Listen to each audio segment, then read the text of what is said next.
know that the police themselves acknowledge that Ejura is a flashpoint when it comes to elections in this country. We all know. I mean, since at least from 1992, the police themselves have been telling us, and the security apparatus have been telling us that Ejura is a very, very, very volatile place. It's a flashpoint, as they call it.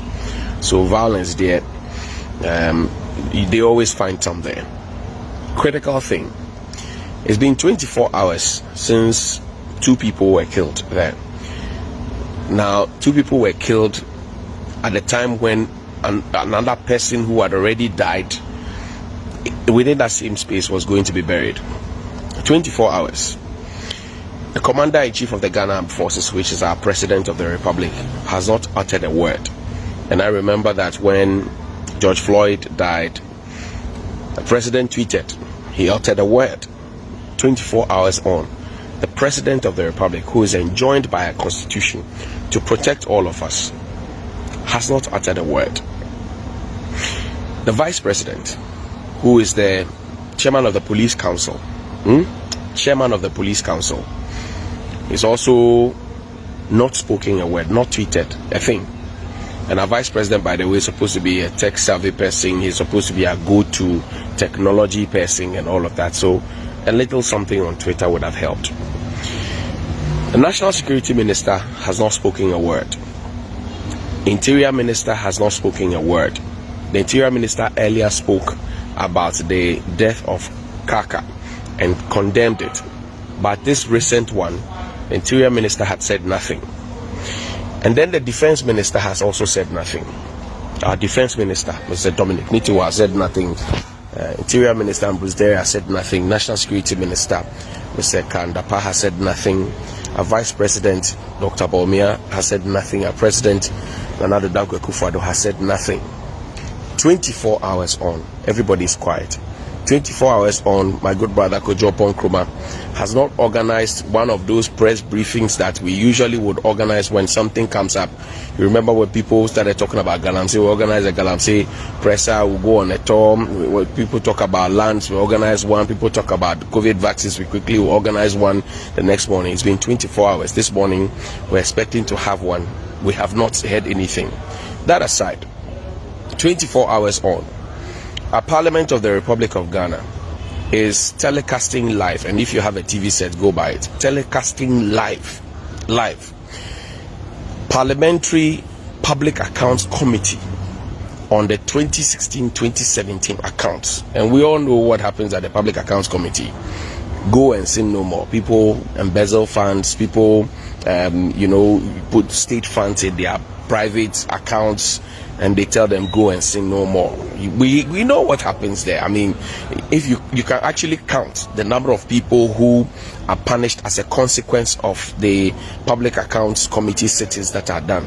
24 hours on, since some Ghanaians were killed, some were injured, they were shot in the heart, at the back, live bullets. 24 hours on, and our Parliament of the Republic of Ghana decides to show us the Public Accounts Committee of 2016-2017 account. And guess what? Who is there? The Interior Minister, Mr. Bruce Derry, who has not said a word. 24 hours on, is the one in the chair. He's the one being asked questions. 24 hours on, the Interior Minister is in Parliament speaking to camera and to a few members of Parliament about an account that could possibly hold on and wait while we talk about pressing issues. He's there with the IGP, who has been silent.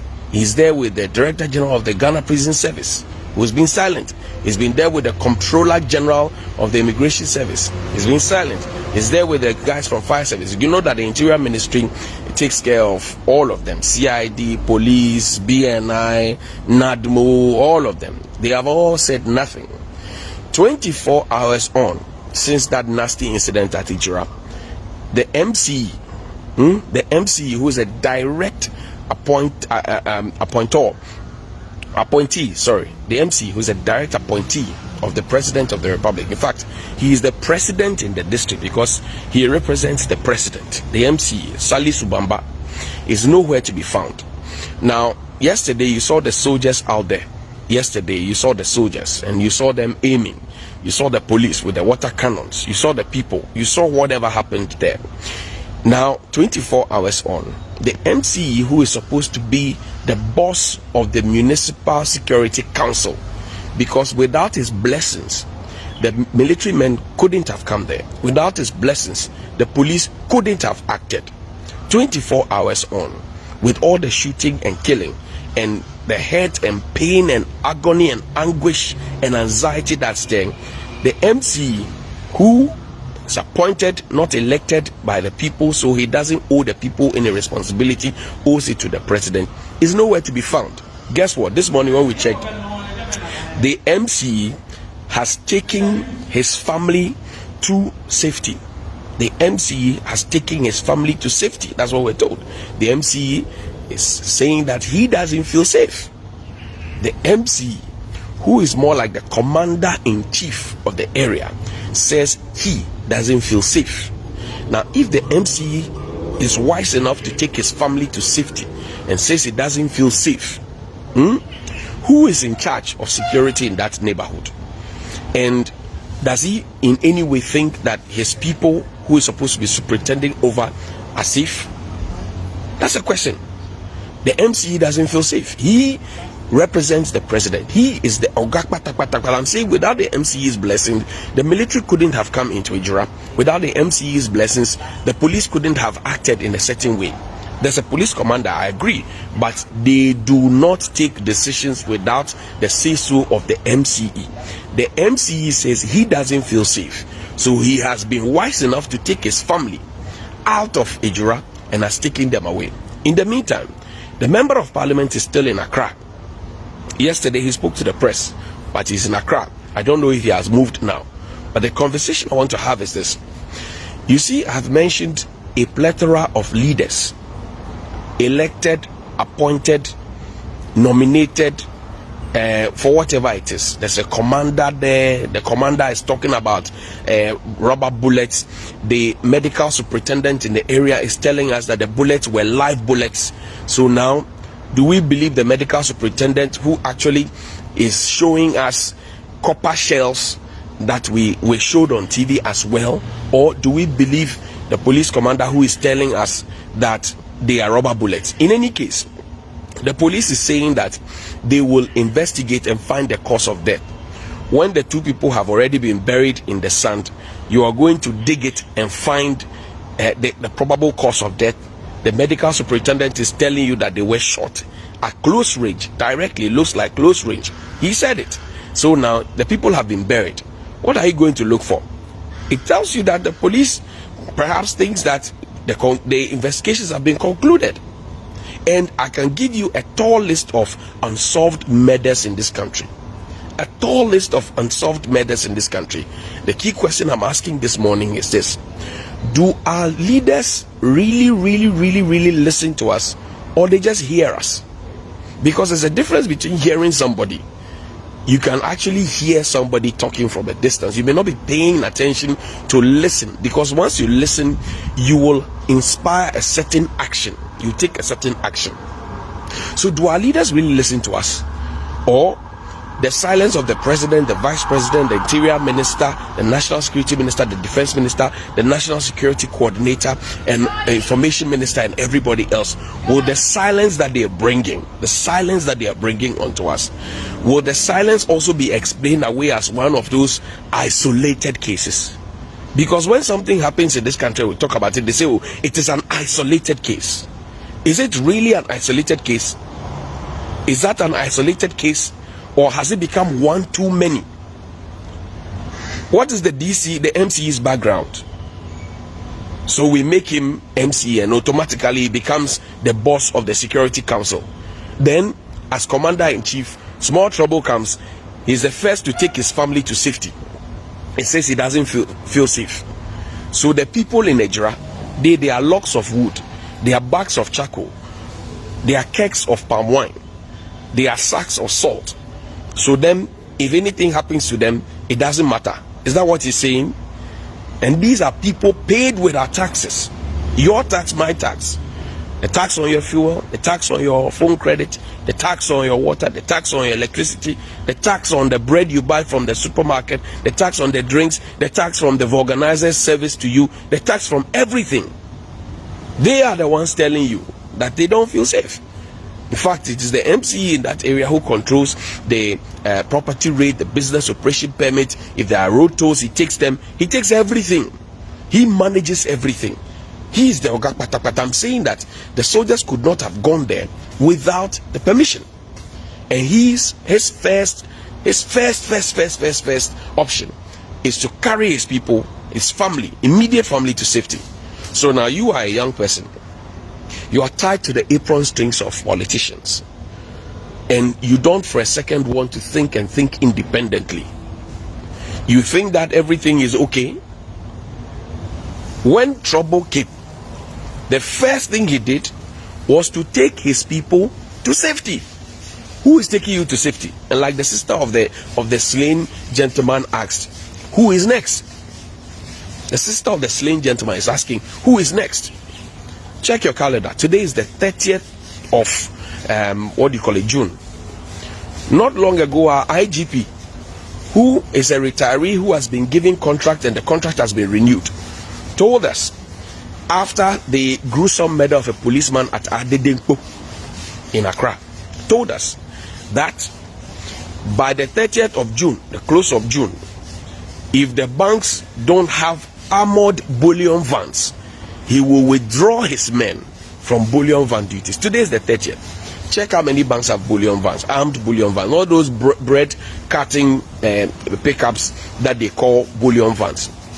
Check how many banks have it, and check if the IGP has been bold enough to be a man of his words, or to even have the honor to apologize to us, to withdraw what he said in jest, and maybe apologize for it or withdraw. Check if today all the police officers performing bullion van duties have helmets, have bulletproof vests. Check if they have body cams. Check if the cameras that have been installed are working. Go and check and ask yourself.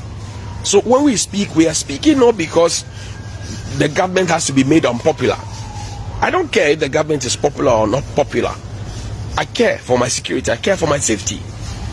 And it is worrying when a direct representative of the president, appointee of the president to the good people of Ejura, there's trouble there, and the first thing he wants to do is to move his people to safety. I feel very, very, very disappointed. And it's there. And this is not the first time an MCE will move. You remember the Dentra Boase matter with Major Maxwell Mahama. It was Captain Maxwell Mahama, and he was promoted posthumously to Major Maxwell Mahama. You remember that one too? Where did the DCE go? So the DCEs who are supposed to be representing the president and protecting the people keep fleeing. They keep fleeing.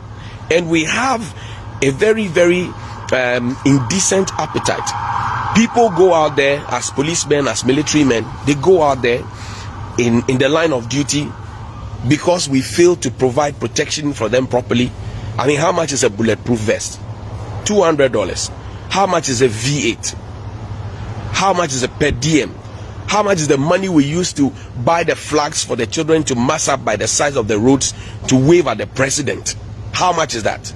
If we put those monies together, couldn't we be able to buy bulletproof vests for the husbands, for the brothers, for the sons, for the cousins, for the uncles of those who are killed in the line of duty every day? We said we're going to give them bulletproof vests. We said we're going to give them helmets. We said we're going to install cameras everywhere. We said we're going to give them body cam. And we make these statements every now and then when a policeman or a military man, whatever it is, gets killed in the line of duty. Then we have a very, very indecent appetite of promoting them posthumously. When I'm dead and gone, you are giving me a rank to go and do what? Or maybe you are going to heaven. The IGP says there's no crime in heaven. So even if you make me a higher ranking officer, what would I be doing up there in heaven with my rank? And sometimes you think about it, it doesn't make sense. It doesn't make sense. What happened to our police visibility? What happened to it? We're talking security this morning. What happened to our police visibility, where you find at every junction, every roundabout, when the policeman was killed at Adedinko, and for those of you who were in Accra and in other parts of the country, you saw that the police quickly moved to vantage points. This morning, the vantage points where you saw those vehicles after the Adedinko matter and people started speaking, go and check if the vehicles are still there. Go and check if the vehicles are still there. And come back and tell me whether 24 hours on, it is prudent enough for our interior minister, the 24 hours on after the Ejura people were killed. Tell me if it is prudent enough for our interior minister to be in parliament before the Public Accounts Committee of Parliament, to be seated there with the security chiefs of the IGP, of the Controller General of the Immigration Service, of the Director General of the Prison Service, CID boss, BNI, to sit there with them, all the agency chiefs under him, and to be answering questions on a 2016-2017 accounts, as if nothing ever happened in Ejura. Tell me, as a Ghanaian, if you believe the words that you are safe, when 24 hours on, Commander-in-Chief of the Ghana Armed Forces, President Akufo-Addo, is silent. He spoke about George Floyd. He spoke about other things. He spoke about the Nigerian situation. Why is he not speaking about our situation? And by the way, start counting. From December up until now, count the number of young, energized, black, healthy people, young people who have been killed. Count them, from policemen to people who lawyers make public statements, to no less a person that as first deputy speaker of parliament. And I was heartbroken when he said that. He's a lawyer, respected lawyer, and we love him. He said the gentlemen were criminals, and we all know that by our law and by the law that he learned and by the law that is taught to everybody, even the basics of law that is taught to us in journalism school and all of that, everybody is innocent until proven guilty. Who proved that the gentlemen were guilty in the election violence thing? Or are we replicating what the police, the 7 people in the Ashanti region who were killed, and then the police branded them as criminals? We would later find that they are not criminals, and we went to give their families compensation. Is that what we are doing? Is that what we are doing? We see people, and by their faces we decide that they are criminals. Is that what we are doing? 24 hours on, the vice president, chairman of the police council, he has not said a word. 24 hours on, 24 hours on, we have a national security minister, he has not said a word. 24 hours on, 24 hours on, after Ejura, we have a defense minister, he has not spoken a word. We saw the soldiers, we saw them kneeling to aim. At what point do we even start bringing in the military? We have over militarized every little thing. And this morning I learned that the president of the republic, and I've seen it, the president of the republic is supposed to have an aide-de-camp, ADC, what people call bodyguard, with him since 1992. Maybe Jerry Rawlings is not, he didn't start it because I saw RSM Tete behind him. But the culture and the tradition has been that it is colonels who play ADC to our president. Check the ADC of our president, check his rank. He is a brigadier general. By the structure, the president is also a general. He is a commander-in-chief. How does a general follow a general? And this morning when I raised the matter, I asked that question. I got security people WhatsApping and sending messages confirming that what indeed I had said was correct. Now they even add that apart from the president, who's supposed to be giving an ADC, every other minister, even the first lady, Mama Rebecca, is supposed to have a police guard. Mama Rebecca has a major, military police major right behind her. So then the question we're asking is this: we have militarized everything in this country. You heard the conversations about soldiers pounding fufu. You enter the malls these days, you see them pushing carts, following one lady or one gentleman. You see them driving people. You see them doing all manner of work. And you are asking yourselves, why are we cheapening our military like that? Why? The Electoral Commission the institution called the Electoral Commission is guarded by the formed police unit of the Ghana Police Unit, Police Service, FPU. They are competent, very, very competent men and women in there. Formed police unit, FPU, and you see their tanks in town. In fact, yesterday the water cannon or water tank in Ejura was that of the FPU, a blue one from the FPU. The Electoral Commission itself, the whole building, the whole institution is guarded by the FPU. Guess what? When we wanted to provide security for our electoral commissioner, we went to bring soldiers. And you meet the electoral commissioner in town and you think that we are in a state of emergency because she has more than 5 or 6 or 7 soldiers following her. Then you are asking yourself, what the hell is happening in this country? We saw soldiers carrying the files of lawyers. We saw them. And it is no longer funny because now, check, the ministers move and soldiers are following them. Some MPs move in power and the soldiers are following them. Get the soldiers back to the barracks. That's what Colonel Festus Abuaji said. He said, get the soldiers back to the barracks. You know why? Because, and these are Colonel Festus Abuaji's words. I'm paraphrasing. I'm not quoting, I'm paraphrasing. He said, if ever we have problems and we keep calling on the military every now and then to come and fix the problems for us, one day the soldiers would themselves decide that we can't be called every now and then to go and fix the problems. It appears the people don't know how to handle their affairs, so let us go and handle their affairs. May that day never happen. But that is the conversation, and that is a conversation that must sit with all of us. We have over-militarized everything, that even at common parties and weddings of people in power, big people, you find soldiers lurking and walking around. And I ask myself, what the hell is happening in this country? What the hell is happening in this country? What is happening? That we have militarized everything. And you know what that does? It makes the people lose confidence in the police service. When people start seeing that when there's a matter, and even before the matter escalates, because yesterday whatever happened at Ejura, we had reporters there who were filling us in 247. We had other correspondents from other media houses who were also sending information because they are affiliates, sharing information with us. We saw the video. Have we lost it when it comes to crowd control?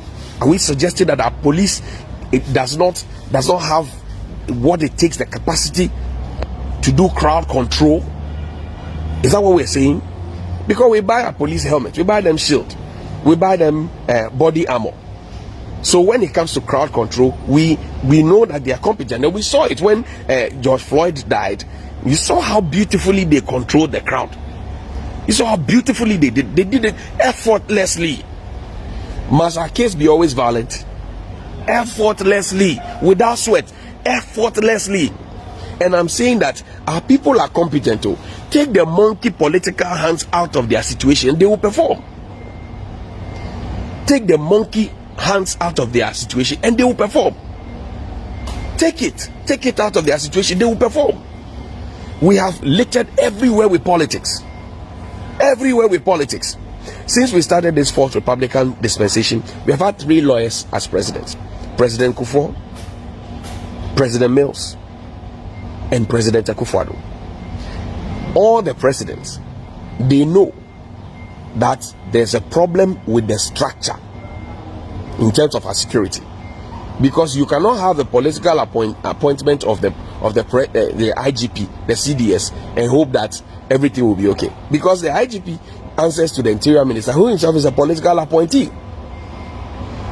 The CDS is also appointed politically, and he answers to a Defense Minister who is a political appointee. Then we create a National Security Ministry and slap it on the National Security Secretariat.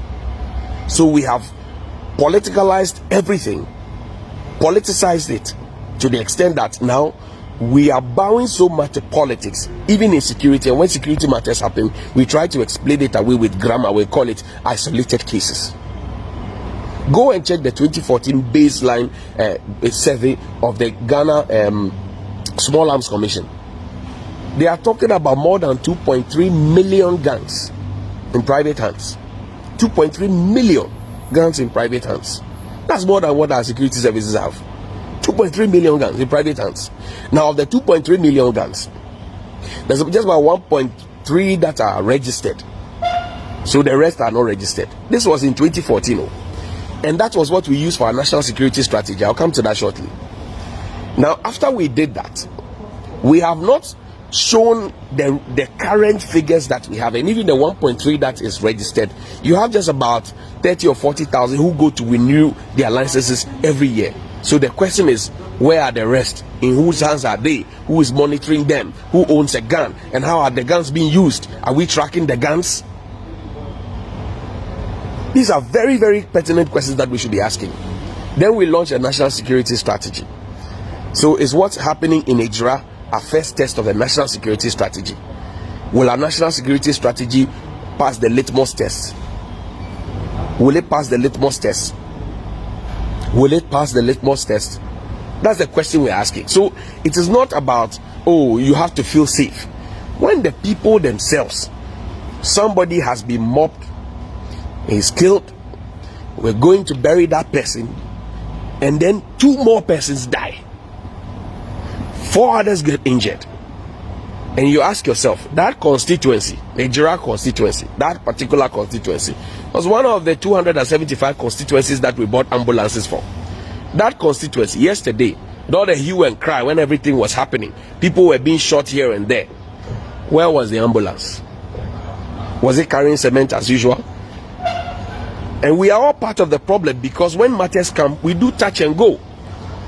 Our fire service not so long ago was using was using taxis to go and fight fire. They didn't even know the magnitude of the fire they were going to fight. They had fire extinguishers, they sat in taxi, and they were going to fight fire. Jesus Christ, my Lord. They were going to fight fire in a taxi. Then we had an ambulance carting cement. The cock and bull story that it was not in the fleet. When it was outdoored at the Independence Square, it was given to somebody who is monitoring. And I thought those ambulances had tracking devices. Just catalog the issues. So the problem is that we have a huge albatross on our necks that we need to fix, and we need to stop playing sitting pretty. I'm saying it is unacceptable that 24 hours on after Ejura, President is silent, Vice President is silent, Interior Minister is silent, National Security is silent, Defense Minister is silent, everybody is silent. Guess what? Interior Minister is in Parliament answering questions on the 2016-2017 accounts.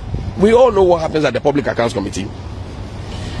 And another interesting thing, the militarization. Since last year, soldiers were deployed during the registration exercise.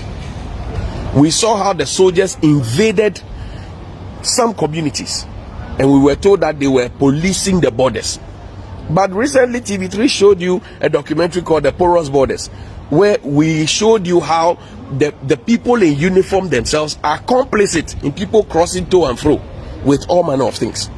Then you saw the soldiers get into Parliament.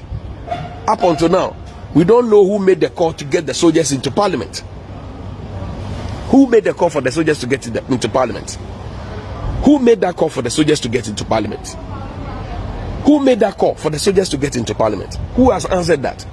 What has become of Howard Combs's shooting incident at the registration? She admitted. She said, I shot the sheriff. She admitted. Who admitted? What has happened in that particular matter? You remember the 436 pistols that were seized? They were impounded.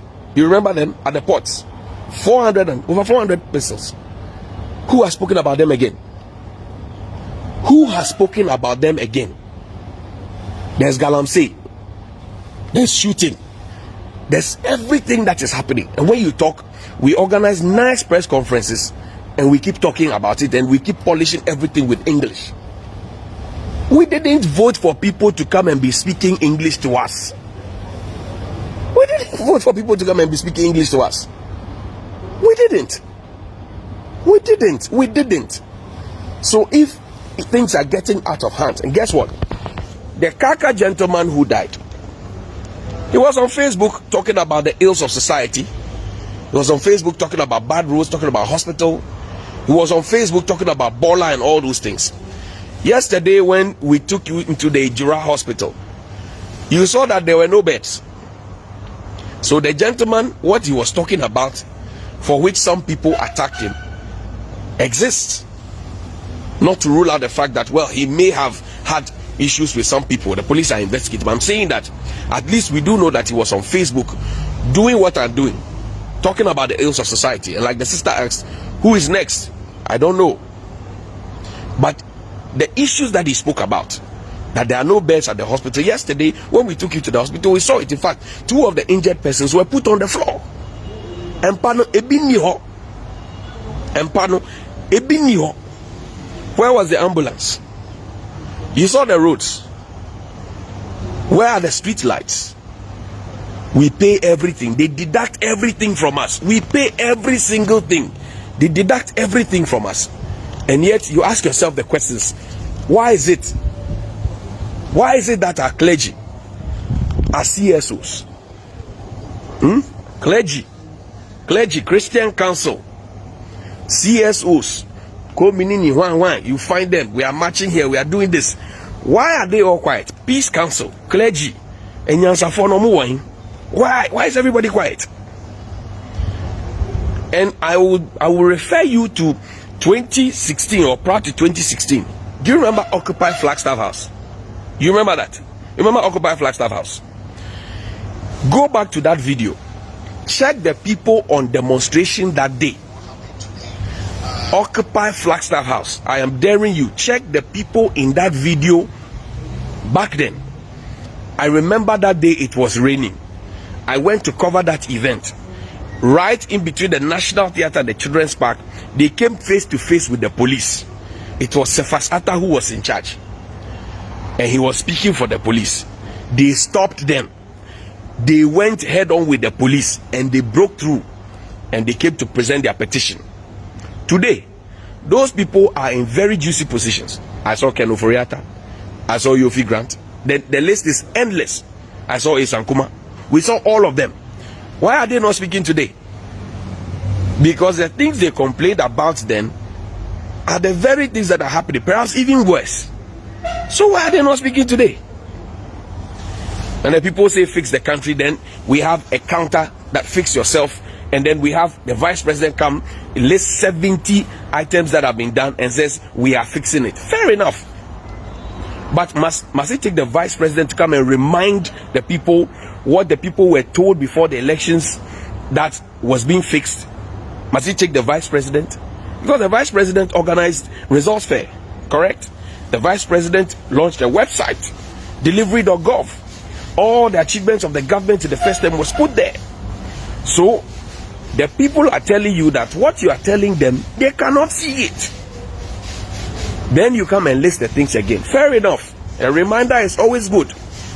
But the key concern is that the issues that people are talking, are they real or not? Are they real or not? When Fix the Country started, people were talking about petrol prices. Then quickly, a meeting was hurriedly arranged. A communique was written, not even on a letterhead. The minister signed it. Other people signed, MPA, everybody signed it. Then the MPA margins were dropped by some pesos, about 9 pesos or 8 pesos. I can't immediately remember. Then fuel prices were reduced. Then we reduced it to 6.050. Have you gone to the pump recently? From what was reduced, about 8 pesos or so, that was taken off it. Then it came to 6.050. Now it has shot up to 6.230. If you be man talk. 6.230. It may go up again. And I'm saying that the people who spoke back then, why are they not talking again? People say it's table manners. I don't know. But for me, my biggest shock is that 24 hours on, after Ejura, lives have been lost. You see, when things of this nature happen here, locally, and we don't talk about it, and things happen on the foreign front, even in other African countries, and we are quick to talk about it, it gives you an impression that our leaders, they only hear us, they don't listen to us. Now, if they hear us but they don't listen to us, but they are supposed to be serving us, the question is, are we being properly served? Are we being properly served? Think about these things and have a good morning.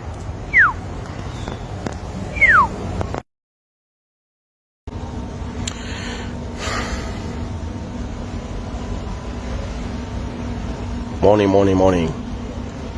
Yeah, good morning. It's not good, but what we do, we say good morning anyway, because that's what we're taught to do. Good morning. It's not a good morning, let's say, but we are taught to say good morning, like the